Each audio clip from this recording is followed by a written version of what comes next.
Welcome to Monologues by Hassie, where I'm going to be dropping unsolicited brain dumps from the depths of my grey matter.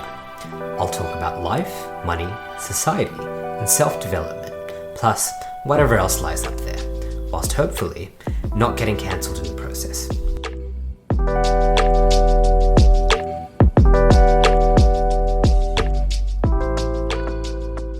The last time I podcasted was over 1 month ago, and I was sitting in my Colombo hotel room having just attended the morning of the July 9th protests in Sri Lanka. So for any of you who have listened to my last episode who have been following the world news, you'll know that Sri Lankans recently, just last month, protested massive government corruption and the resulting financial crisis, which has seen Sri Lankans waiting in queues for fuel, food, medicine, rampant inflation, and a really, really terrible situation for everyday Sri Lankans. I attended the protest in the morning, and I thought that I wanted this episode to kind of be a follow-up to that. What I want to speak about is what happened on that day, what happened in the follow-up, and the current situation of Sri Lanka since. So, I recorded that podcast, I went back to the protest, and by the time I got back, this was around midday, so around 12:30, 1 o'clock. When I got back, the atmosphere of the protest had absolutely changed. The protests in the morning, the situation was very tense. I remember being in the crowds and I could hear tear gas canisters going off in the distance at other protest sites, and it was very much a situation where the crowd was so packed, you immediately start wondering what people have in their backpacks and whether you're going to get harmed in this process, in case there's any bad actors or whether the government's planted people in the crowd. Who knows? Your mind goes wild. There were plenty of rumors going around in the lead up that things like bombs could go off, but it didn't actually end up eventuating. But that said, when I came back to the protests after midday, the atmosphere had completely changed. It was very much like a carnival. And the important thing that had changed is that protesters had stormed the old Parliament House in Galle, and they'd stormed the president's official residence. So it was absolutely insane, right? The people had demonstrated their power, and these massive, massive iron fences, and there was so many people from the police, the army, defending these particular buildings. They'd been completely overpowered. The police and the army had retreated, and the people were now occupying these buildings. And I remember standing in the crowd right in front of the old Parliament House, and it was absolutely bumper to bumper, and there was such an amazing atmosphere in the air. People were chanting, protest chants, telling the president to go home, to resign. They wanted the prime minister to resign as well. These were kind of the two big demands of the protest movement. And what ended up happening, I remember that there was a particular moment where one of the protesters began singing the national anthem, and the whole crowd went silent. Everyone stopped their protest chants, and they started singing the national anthem. So the whole of Colombo at one moment sang the national anthem, and it still makes me very emotional thinking about that moment, because it's something that I'm going to tell my kids. And we sang the national anthem for 2 minutes, and at the end of the national anthem, everyone was applauding, they were hugging, people were crying. It was an absolutely incredible experience.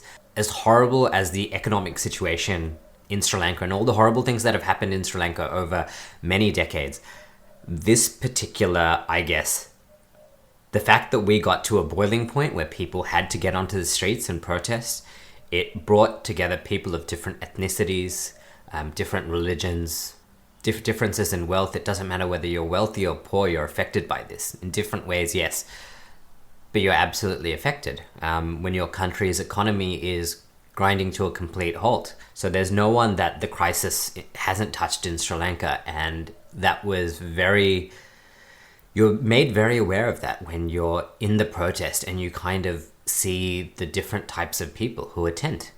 And it was such an emotional moment for me and for a lot of people.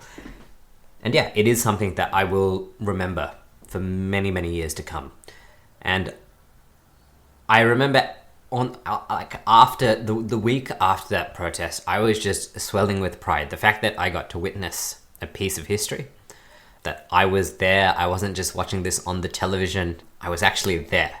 I was doing it with these people. It was absolutely incredible.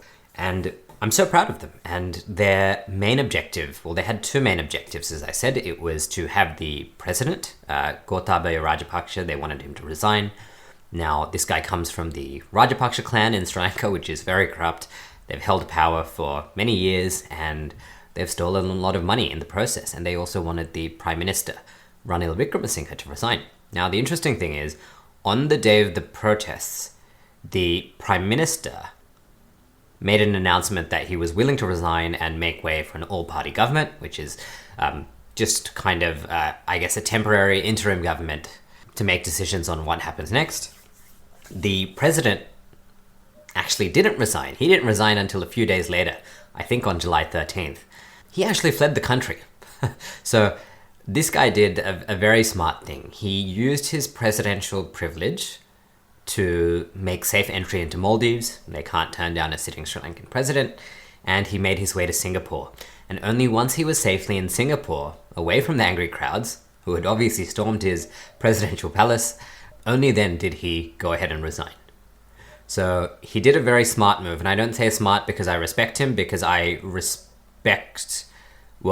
think it's very intelligent, the move he made for his own self-gain. That said, he did resign. So the protesters achieved, I guess, a massive part of their goal, which was to have the president resign. He did it, albeit a few days later. Now, the Prime Minister, who said he was going to resign, this is where the story gets very interesting. He's actually the current president now. So Ranil Wickremesinghe, the guy who said he was willing to resign on July 9th, went ahead and seized power. Obviously, he did it within the confines of the Sri Lankan Parliament and Sri Lankan Constitution. So it wasn't a military coup. He was voted president by the members of Parliament. But nevertheless, he did pull a fast one on everyone. He's the current president, and since he's been the president, he's cracked down very hardly on the protest movement. So they had a permanent kind of protest site. It was called Go to Go Home Village in English, or Gota Go Gama in Sinhalese.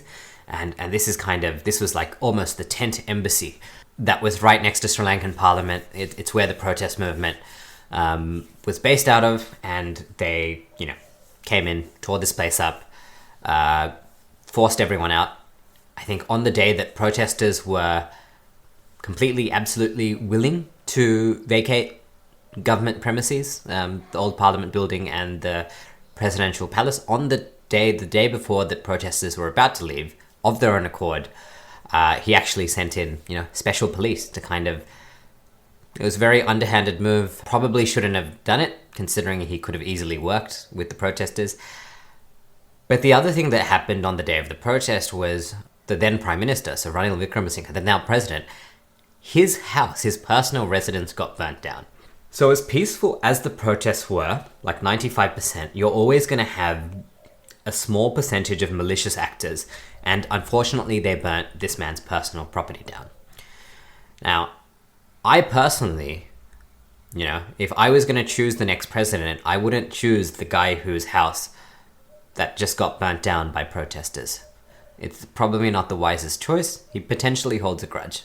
That said, despite Ranil having his own dirty past, he is probably one of the most educated politicians in Sri Lankan Parliament, which is saying a lot, and he speaks good English. It's probably what we need. We're going to need an excellent negotiator to deal with the IMF.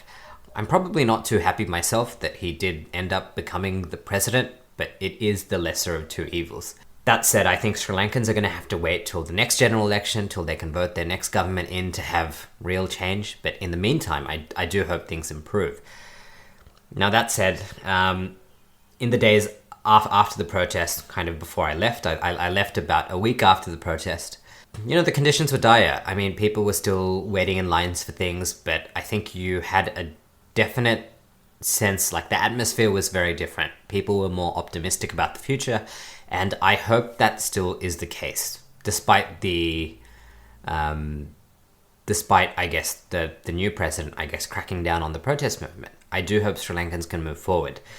I think what was interesting for me, I guess the last part of the Sri Lankan economic crisis that I personally experienced was coming back to Australia. So I flew Sri Lankan Airlines, and Sri Lankan Airlines did not fly directly from Colombo to Melbourne, as they typically do, but my flight actually had a technical stop in India. So we went to Kerala, we landed in Kerala, we refueled, and only then did we fly to Melbourne.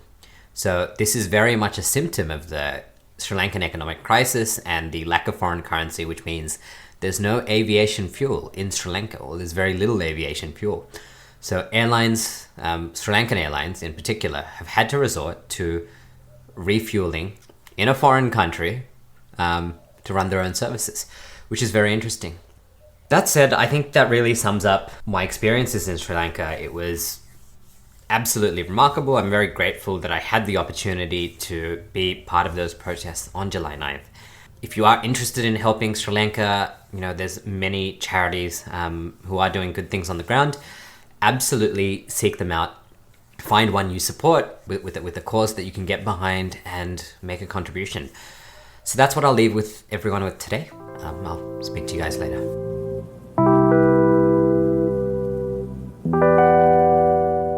You've just made it through another episode of Monologues by Hassie. It brings me great pleasure to know that you made it to the end. To listen to more episodes, subscribe on your favorite podcast app or visit monologuesbyhassie.com. Thanks for swinging by.